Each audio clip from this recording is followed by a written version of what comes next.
la vega de Antequera se conserva un conjunto de cuevas que no son sino firmes construcciones megalíticas recubiertas por un montículo artificial que parecen espacios cueviformes naturales. Sin embargo, nada más lejano de la realidad, pues su elemental pero sólida arquitectura indica ya una sabiduría constructiva vinculada a cultos funerarios desconocidos que dio lugar a esta formidable necrópolis con la que comienza la historia de la arquitectura en España.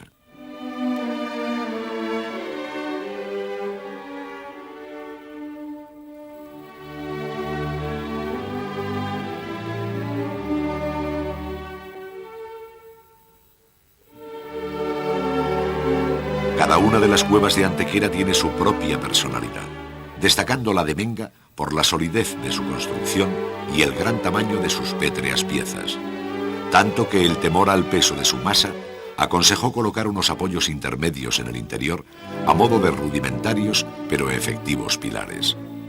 Se trata de una cámara de corto corredor de acceso en la que los muros están compuestos por formidables piezas en pie que aguantan la imponente cubierta horizontal formada por 5 piedras, de las que la mayor llega a medir 60 metros cúbicos.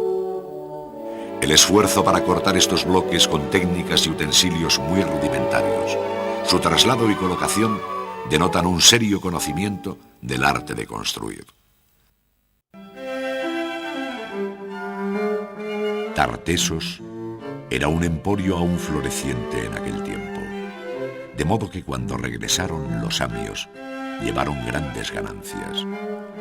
Los samios tomaron la 10ª parte de sus beneficios, 6 talentos, e hicieron en bronce una especie de crátera de Argos.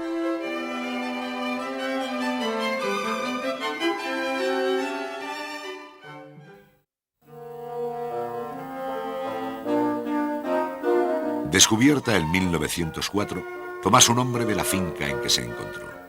Es un acabado ejemplo de un tipo de dolmen del área mediterránea, conocido bajo el nombre genérico de cámara de corredor, que tiene en el mítico Tesoro de Atreo, en Micenas, su modelo más acabado.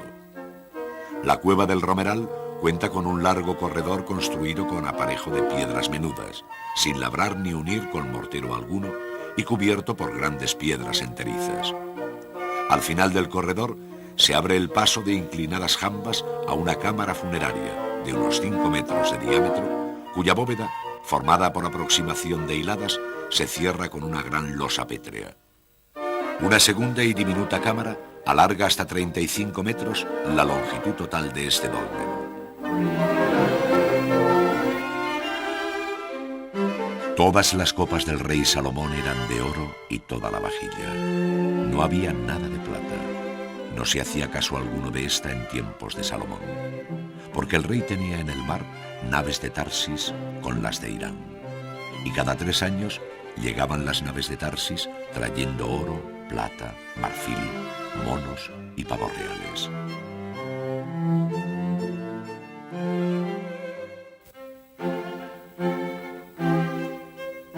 El nombre de esta cueva se halla unido al de su descubridor en 1904, José Viera Fuentes. Como los dólmenes de Menga y Romeral, también este se encuentra bajo un montículo artificial en el que se abre una entrada a modo de alargado atrio que ha perdido en parte su fisonomía original. El corredor, con poco más de 15 metros de longitud y 2 de alto, está construido con grandes piedras hincadas en el suelo, llamadas ortostatos. Estas están labradas con cuidado para alisar sus caras vistas, soportando otras en horizontal, cuyo acabado, por el contrario, no se ha apurado con el mismo esmero. El manejo de herramientas metálicas queda patente en la difícil tarea de horadar la puerta de ingreso a la cámara sepulcral, abierta en una losa de gran tamaño, así como en el ajuste de las 4 grandes piedras que forman esta cámara de planta rectangular.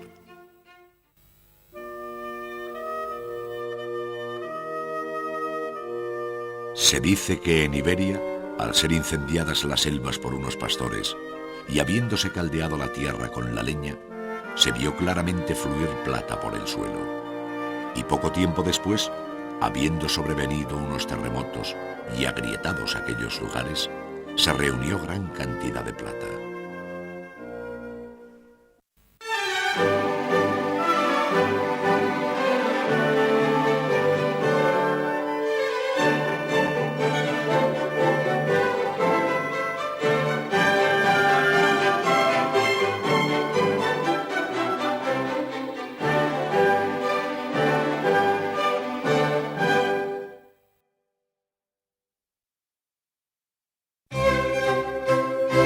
Durante el Paleolítico inferior y medio, la península ibérica conoció la presencia del hombre de Neandertal, a cuyos restos fósiles hay que sumar los posteriores del hombre de Cromañón. Bajo el Paleolítico superior, se multiplicaron los yacimientos en la región cantábrica, destacando la cueva de Altamira. A estos hombres cazadores siguieron los agricultores, que durante el Neolítico dejaron huella de su presencia en la zona levantina y atlántica, acelerándose desde entonces la superposición de culturas como la almeriense, cuya expansión coincidió con la difusión de la arquitectura megalítica. Poco después, se descubría la metalurgia del cobre y aparecía el vaso campaniforme, iniciándose la edad de los metales que contempló la formación de 6 grandes áreas culturales.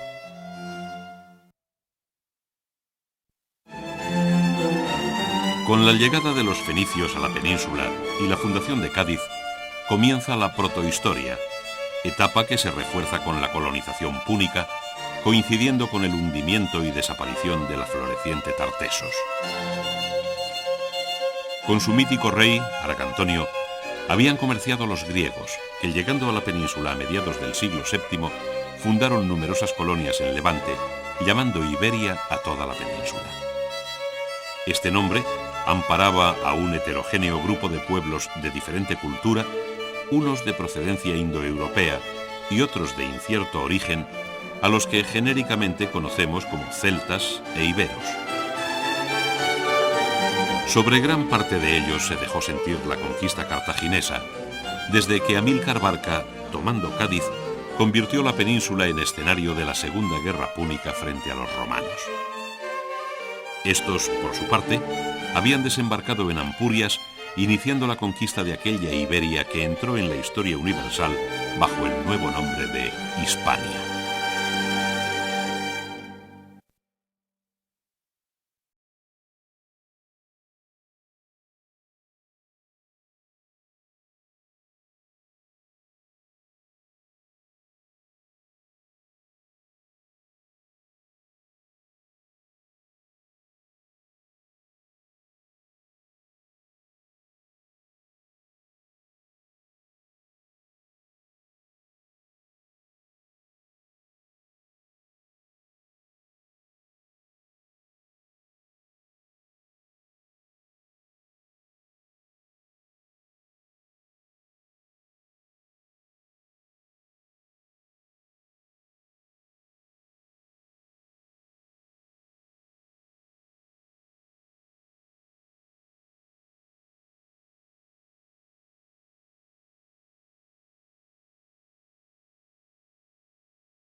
Las excelentes piezas de orfebrería.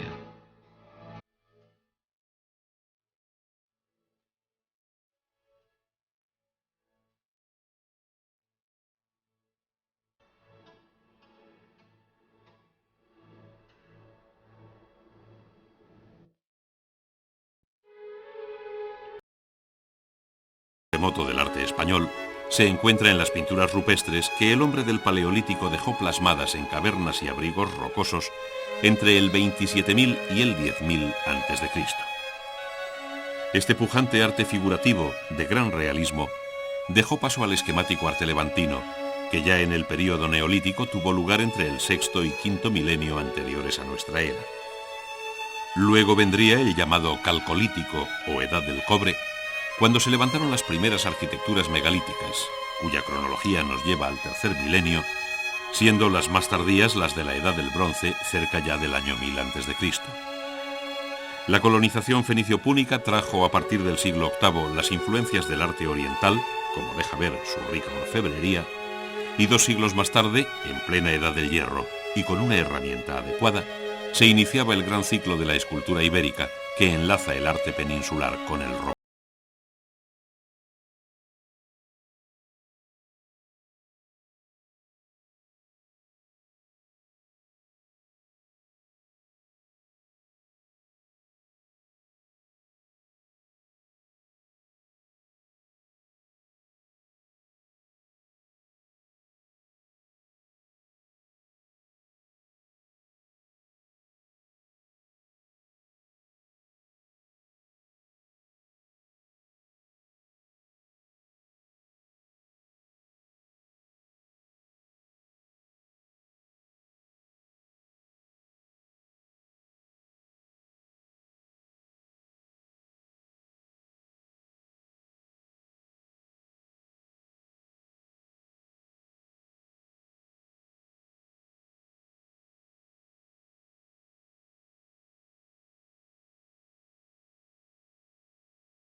Al combinar cámaras, corredores, dinteles, bóvedas y aparejos.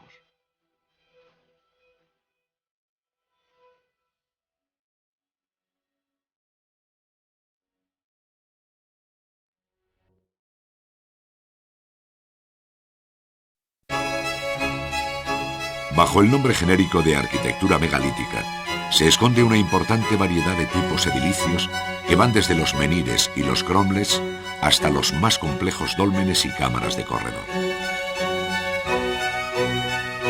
Su distribución geográfica está muy repartida por la península ibérica, sin olvidar el excepcional conjunto de arquitectura megalítica balear que tiene perfiles propios.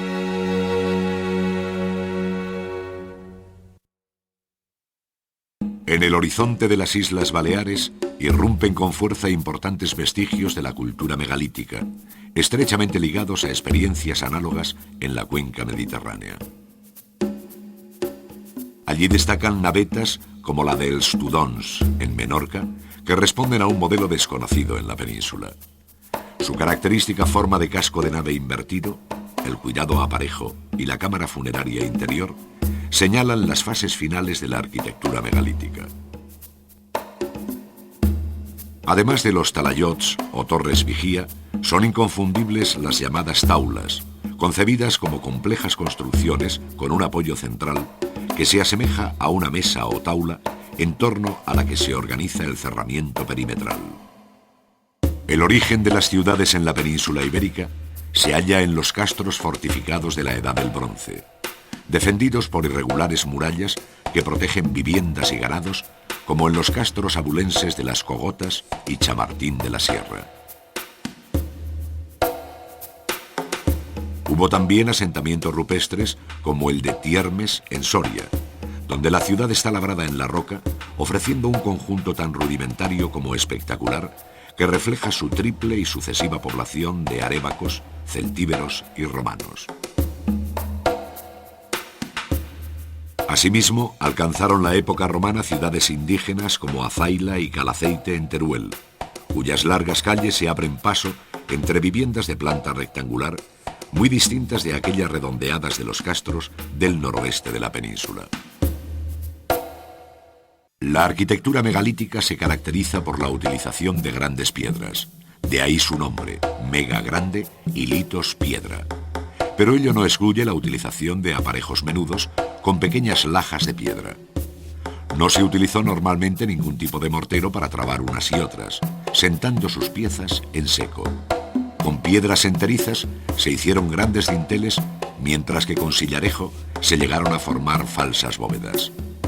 Nada se sabe sobre los procedimientos de labrar, transportar y colocar aquellas enormes piedras, cuyo peso es en ocasiones de varias toneladas.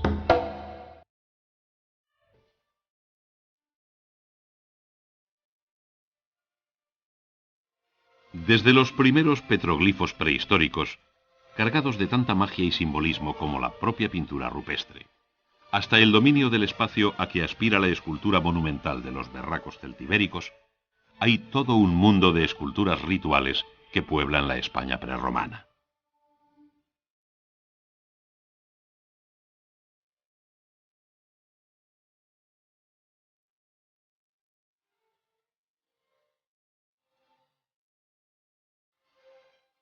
Piezas monumentales en mármol y alabastro, como los grandes sarcófagos antropoides gaditanos. Blandas calizas que se enriquecieron con superficies de noble y minucioso trabajo.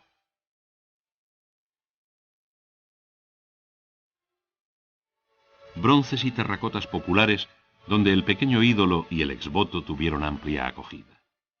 Materiales todos, en fin, con los que la escultura perfiló un expresivo retrato anímico de los pueblos indígenas, aquellos que habitaron la península ibérica, cantada por Avieno y descrita por Estrabón.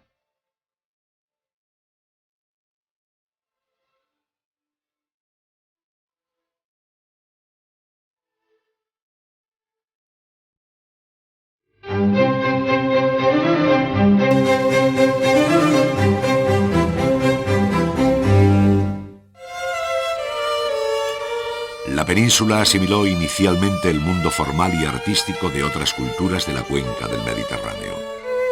Sus obras, en copias y réplicas reducidas, vinieron con los pueblos colonizadores, haciéndonos llegar el arte de Egipto y Grecia, así como el de fenicios y cartagineses. Sin embargo, acabó aflorando un nuevo espíritu creador que alcanza en la escultura ibérica y púnica su máxima expresión.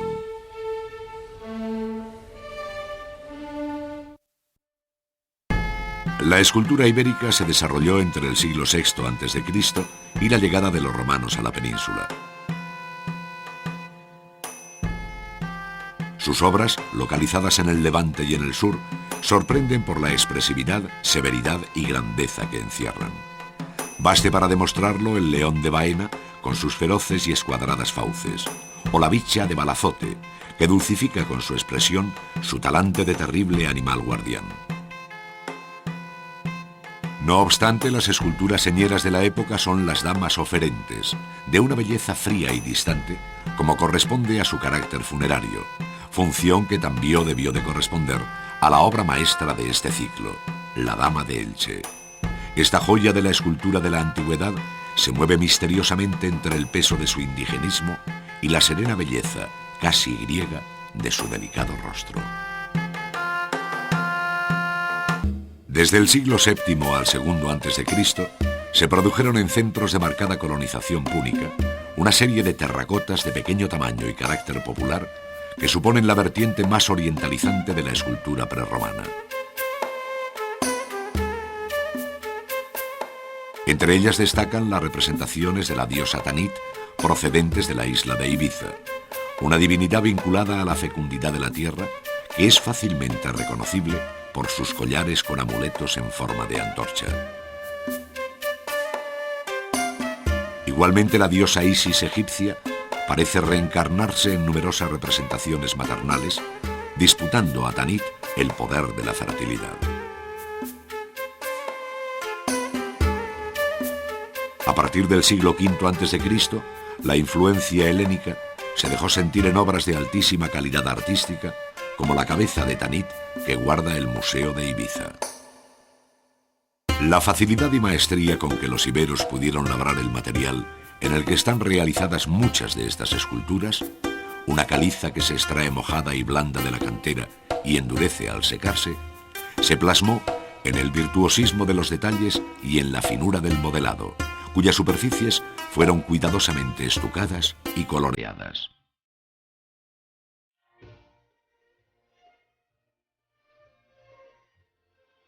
La pintura es la más temprana manifestación artística del hombre paleolítico, y tuvo lugar hace 30.000 años.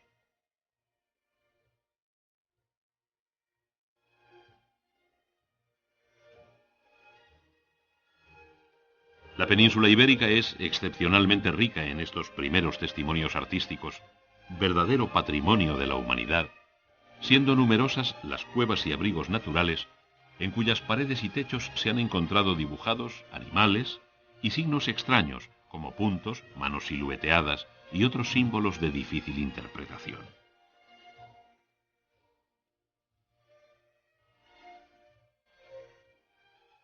Todo ello prueba el sentimiento mágico del hombre primitivo, que arropa su creencia de asegurarse una buena caza, representando fielmente la víctima elegida.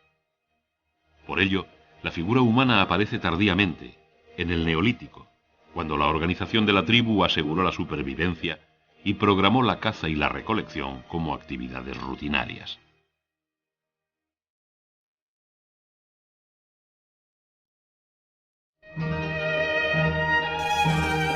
La pintura rupestre se comenzó a estudiar en el pasado siglo. España posee magníficos ejemplos pertenecientes a todos los periodos catalogados por Leroi-Gourhan, desde los más arcaicos, con animales de cuerpo grande y extremidades reducidas, hasta los más tardíos, caracterizados por representaciones esquemáticas, pasando por el periodo clásico, del que Altamira sigue siendo la joya indiscutible.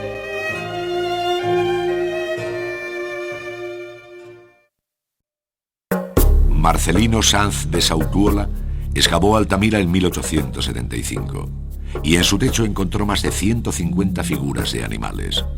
Lo más espectacular de esta singular cueva es la sala llamada de los polícromos, descubierta por Sautuola en 1879 y que muestra la mayor perfección y el más alto nivel técnico conocidos hasta la fecha. En ella, las figuras están modeladas y coloreadas a un mismo tiempo, aprovechando las protuberancias de la roca. En la costa levantina y en abrigos naturales en los que penetra la luz, existen numerosas pinturas de cronología muy discutida. Tradicionalmente se consideran del Neolítico y se las divide en varias fases. La naturalista de animales estáticos, la estilizada con figuras humanas, la fase dinámica con grupos de figuras en movimiento y la pintura esquemática de figuras aisladas sin dinamismo. La roca de las cuevas, dependiendo de su grado de descomposición o cristalización, fue más o menos dócil a los utensilios del hombre prehistórico, y este la grabó o la pintó según sus posibilidades.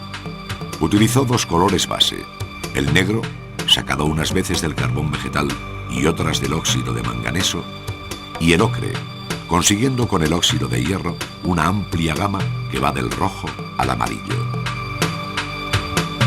Los colores se rayaban y depositaban en un recipiente plano, donde se mezclaban con grasa o tuétano, aplicándose después a las paredes de la cueva. La humedad mantuvo adheridos los pigmentos, posibilitando que las pinturas hayan llegado hasta nosotros cuando el proceso de calcificación lo ha permitido.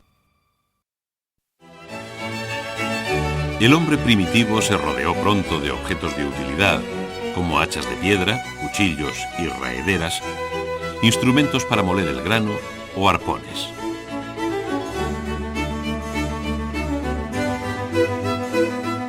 También fetiches y bastones de mando decorados con una fina ornamentación que respondía de nuevo a la fe en la fuerza de la magia.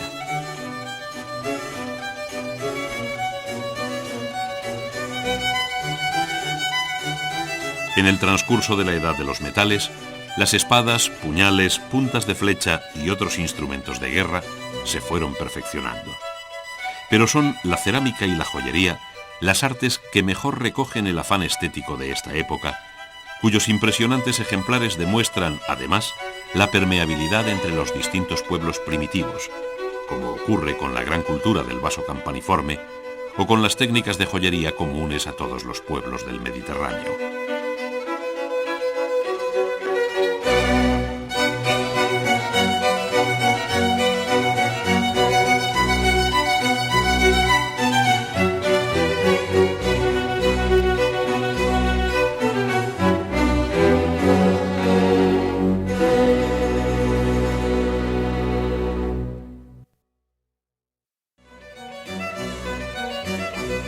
Los pueblos peninsulares aprendieron pronto el poder del fuego para transformar la materia y practicaron la cerámica y la orfebrería, reinas del arte industrial, cuya presencia en nuestro suelo nos permite rastrear culturas que alcanzaron un alto rango, como la del Argar, las cogotas, los billares y sobre todo los sabios talleres de Tartesos.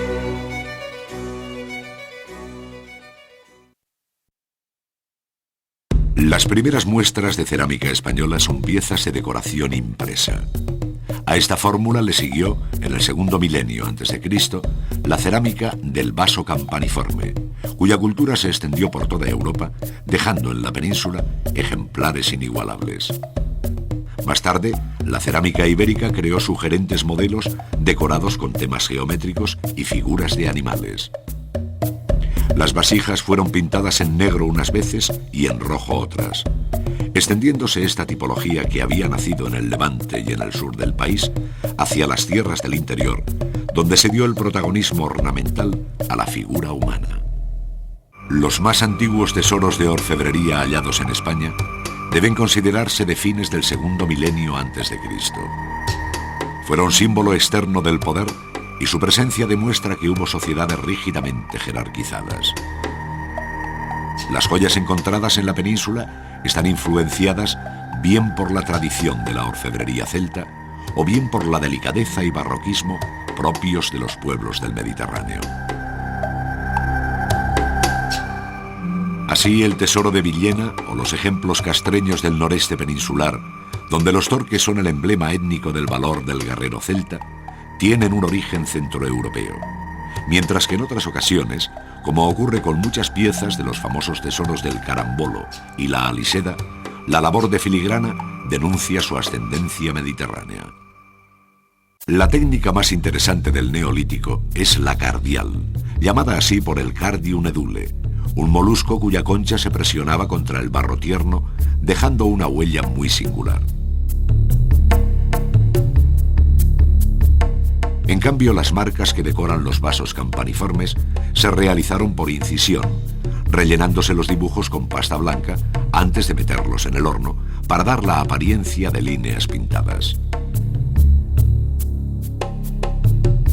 La cerámica ibérica supuso una revolución técnica al incorporar el torno, porque se dio mayor pureza a los volúmenes y se pintó la decoración sobre paredes bruñidas y no porosas.